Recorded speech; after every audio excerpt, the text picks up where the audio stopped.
Hello student, कैसे हैं आप सब। एक बार पुनः आप सभी का आपके अपने चैनल सी कोचिंग क्लासेस पर स्वागत है। क्लास 12 केमिस्ट्री एनसीईआरटी चैप्टर 7 में एक आज महत्वपूर्ण क्वेश्चन विथ रीजन आपको समझाने वाला हूं। देखिए, आप क्वेश्चन समझ लेंगे बुक्स में, लेकिन उसका रीजन नहीं पाएंगे। इसलिए स्टूडेंट आज इसका आपको अच्छे से सल्यूशन समझना है कि ऐसा क्यों होता है कि नाइट्रोजन ही अपने समूह में असमानता दर्शाता है। तो सबसे पहले आपको इलेक्ट्रॉनिक विन्यास के आधार पर समझना है। तो आज का क्वेश्चन है नाइट्रोजन का अपने समूह में असामान्य व्यवहार व असामान्य व्यवहार का कारण। किस कारण से नाइट्रोजन अपने समूह में असमानता दर्शाता है। Clear student. तो सबसे पहले मैं कहूं कि नाइट्रोजन का परमाणु क्रमांक कितना होता है। तो नाइट्रोजन का परमाणु क्रमांक 7 होता है। 1s2 स्टूडेंट, फिर कितना हो जाएगा 2s2 और फिर 2p3।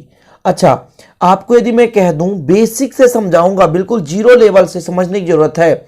ध्यान दीजिएगा मेरे भाई, यदि आपके पास नाइट्रोजन है तो पहले कोष में 2 इलेक्ट्रॉन भर सकते हैं और दूसरे कोष में स्टूडेंट कितने हो गए 2 और 3 कितने हो गए 5। कितने हो गए 5। इसमें S होता है, इसमें S और P होता है, अर्थात D नहीं होता, अर्थात D नहीं होता। इसलिए स्टूडेंट यदि बात किया जाए कि इसमें अधिकतम अयुग्मित इलेक्ट्रॉन कितने हो सकते हैं, तो इस पे 2 इलेक्ट्रॉन है, इस पे 2 इलेक्ट्रॉन है और इसमें 3 कक्षक होते हैं जिनमें केवल सिंगल इलेक्ट्रॉन होते हैं। तो अधिकतम यहाँ पर 3 क्या है अयुग्मित इलेक्ट्रॉन है, 3 अयुग्मित कक्षक हैं। तो केवल नाइट्रोजन 3 बंध ही बना सकता है। कितना बंध बना सकता है 3 बंध बना सकता है। जबकि नाइट्रोजन परिवार के अन्य सदस्यों जैसे बात किया जाए फास्फोरस, आर्सेनिक, एंटीमनी, बिस्मथ, इसका ट्रिक क्या था स्टूडेंट, मैंने आपको कराया था कि nitrogen, phosphorus, arsenic, antimony, bismuth सारे तत्वों भी याद करते चलो, जो बेसिक चीज है ना। ठीक है, आप यदि पिछला वीडियो नहीं भी देखे तो क्लियर हो जाएगा। नाना, पाटेकर, ऐश्वर्या सब बिंदास और मस्त हैं। ठीक है, nitrogen, phosphorus, arsenic, antimony, bismuth और यहां पर स्टूडेंट मास्कोबियम, तो ये तत्व हैं। तो ये नाइट्रोजन के अलावा सभी में स्टूडेंट, सभी में डी कक्षक, जैसे आपको पता होगा एस, पी और डी। तो ये जो एस, पी, डी है स्टूडेंट और एफ भी है। तो यदि मैं बात करूं नाइट्रोजन में तो केवल एस और पी है, S और P है, इसमें D नहीं है। तो अधिकतम अयुग्मित 3 इलेक्ट्रॉन होते हैं। इस कारण से स्टूडेंट केवल ये 3 ही बंध बना पाते हैं, 5 बंध नहीं बना सकते। ध्यान रखिएगा, केवल कितने बंध 3 बंध बनाते हैं। अब आप ही बताइए कि जो नाइट्रोजन है समूह में सबसे ऊपर है, तो समूह में सबसे ऊपर इस कारण से इसका आकार क्या होता है, छोटा होता है। आकार छोटा होता है, जैसे आप नीचे जाते जाओगे तो समूह का आकार जो है बढ़ता जाता है। क्लियर। तो इसके प्रमुख कारण यही है, परमाणु आकार का छोटा होना।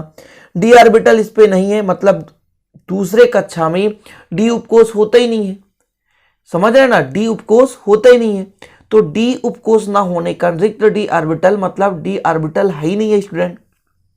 और डी ऑर्बिटल होने के कारण ये ज्यादा बंध नहीं बना पाते, क्योंकि ज्यादा मात्रा में अयुग्मित नहीं हो पाते। ठीक है ना। तो प्रमुख कारण यही है, रिक्त डी ऑर्बिटल। ठीक है। तो देखिए स्टूडेंट, यहाँ पे कारण लिखा हुआ सबसे पहले कि परमाणु आकार का छोटा होना, उच्च आयनन ऊर्जा तथा उच्च विद्युत ऋणता, रिक्त डी ऑर्बिटल की अनुपस्थिति, स्थायी त्रिबंध, मतलब इसमें 3 अयुग्मित इलेक्ट्रॉन पाए जाते हैं और इसमें अधिक अयुग्मित इलेक्ट्रॉन बनाने की संभावना नहीं है, क्योंकि डी ऑर्बिटल नहीं है स्टूडेंट। इस कारण से यहाँ पर जो नाइट्रोजन है असामान्य व्यवहार दर्शाता है। अब ये कारण है कि किस किस कारण से नाइट्रोजन असामान्य व्यवहार दर्शाता है। तो आपने देखा स्टूडेंट क्या क्या, कि परमाणु आकार का छोटा होना, उच्च आयनन ऊर्जा तथा उच्च ऋण विद्युतता या विद्युत ऋणता, रिक्त डी ऑर्बिटल की अनुपस्थिति और स्थायी त्रिबंध। तो कारण आप लोगों ने समझ लिया। अब इसके कारण है ना, जो ये 4 कारण है, इसमें आप 5 कारण भी बता सकते हो, उच्च आयनन ऊर्जा और उच्च विद्युत ऋणता। ठीक है, चलिए अब असामान्य कारण कौन कौन से, असमानता गुण किस प्रकार से दर्शाते हैं, कौन कौन से असामान्य गुण हैं। तो देखिए फटाफट समझने की कोशिश करेंगे। पहला स्टूडेंट, नाइट्रोजन समान ताप पर गैस है जबकि अन्य सभी तत्व ठोस होते हैं। बिल्कुल आपको ये बेसिक चीजें हैं स्टूडेंट, और आप लोग इसको ना केवल ये मत समझना कि 12th क्लास के लिए इंपॉर्टेंट है, ये आगे चलकर आपको कंपटीशन लेवल में भी काम आएगा। 4 ऑप्शन दे देगा कि निम्न में से कौन सा गैस है, तो ग्रुप का ही दे देगा, नाइट्रोजन, फास्फोरस, आर्सेनिक, एंटीमनी। तो फिर आप वहां पर कंफ्यूज हो जाओगे। तो नाइट्रोजन जो क्या है, गैस है, जबकि अन्य सभी तत्व क्या हैं, ठोस हैं। दूसरा है नाइट्रोजन पंच संयोजी यौगिक का निर्माण नहीं करता, जबकि अन्य सभी पंच संयोजी यौगिक का निर्माण करते हैं। मैंने आपको बता दिया स्टूडेंट, जैसा कि यहाँ पर मैंने ऑर्बिटल बना के रखे थे। यहाँ पर देखिए s ऑर्बिटल, p ऑर्बिटल और यहाँ पर s ऑर्बिटल, p ऑर्बिटल। ये पहले 1s2 में 2 इलेक्ट्रॉन हो गए, 2s2 में 2 इलेक्ट्रॉन हो गए, 2p3 में 3 इलेक्ट्रॉन। अब यहाँ पर d ऑर्बिटल जब है ही नहीं, d ऑर्बिटल जब है ही नहीं, तो यहाँ अयुग्मित होंगे कैसे? अयुग्मित हो ही नहीं सकते।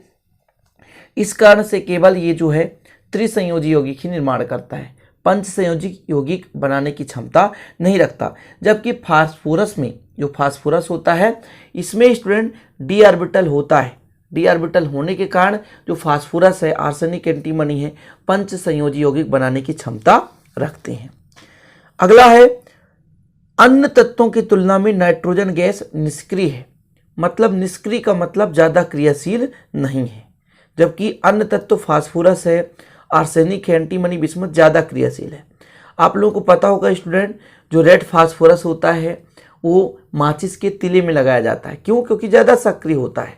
जबकि नाइट्रोजन जो गैस है, और गैस होने के कारण इसकी सक्रियता क्या हो जाती है, कम हो जाती है। इसी कारण से कहा जाता है कि अन्य तत्वों की तुलना में नाइट्रोजन गैस क्या है, निष्क्रिय है। अगला स्टूडेंट, पी पाई बंध बनने की सुगमता के कारण नाइट्रोजन अणु N2 द्विपरमाणुक है, जबकि अन्य तत्वों में पी पाई बंध संभव नहीं है। इसलिए अन्य तत्व जो होते हैं चतुष्परमाणुक है, क्योंकि इसमें पी पाई बंध बनता है। अब पी पाई कैसे बनता है स्टूडेंट?